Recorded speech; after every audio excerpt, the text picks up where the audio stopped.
A true jewel, built on the impressive and splendid landscape on Nymphon Hill, the Church of St. Marina of Thyssian is without a doubt one of the most beautiful churches of the historical center of Athens.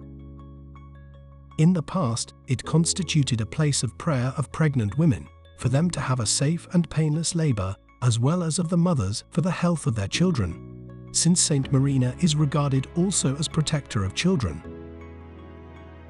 The present church is dated from 1926, when also its inauguration took place. The construction works lasted for 5 years.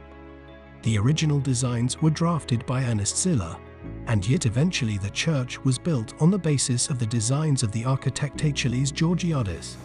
The Church of St. Marina belongs to the type of the inscribed cruciform church with a large dome, which hovers at the center, as also 4 smaller domes at the corner compartments.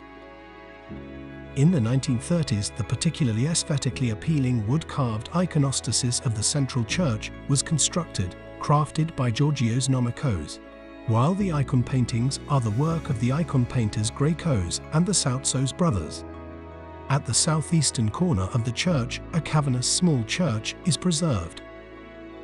It is an old Byzantine chapel, dedicated also to Saint Marina, which today is used as a baptistry. The chapel most probably was built between the 11th and the 12th century, to a great length, as wall serves the natural rock, whose surfaces initially were smoothened with coatings and later were crafted with religious icon paintings. Archaeological works found 5 layers of coatings and murals were revealed of the 13th, the 17th as well as the 18th of century. Several of them suffered severe damage, while others were detached from the wall and now are on exhibit at the northern part of the central church. These are murals of Saint Anthony, Prophet Elias, and John the Baptist. Icons of the 13th century grace the arch of the Holy Bema as well as its southern part. On the conch of the Holy Bema one observes the Platytera of the heavens, as virgin and child, enthroned, framed by angels and hierarchs. The right angel is depicted in veneration and with imperial dress. At the southern side, Saint Basil the Great is depicted whole-bodied. One is impressed by the expressiveness of his eyes and the rendition of his face. The rich decoration of his archpriestly vestments also stands out. In the nave we come across murals of the 17th century, which, unfortunately, are not preserved in a good condition. The Nativity is depicted at the east, and at the west, the Crucifixion.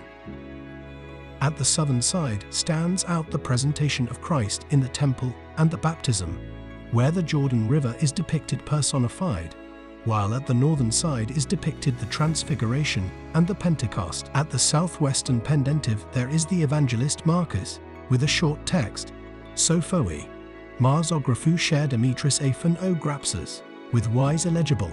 The hand of the painter Dimitris of Athens was which painted. Especially interesting is the fact at the site where the older church had been erected, there had been a water tank during antiquity. In fact, it was discovered that the floor of the church has a slight gradient from the periphery to the center. At the center was revealed the orifice via which the water was drawn.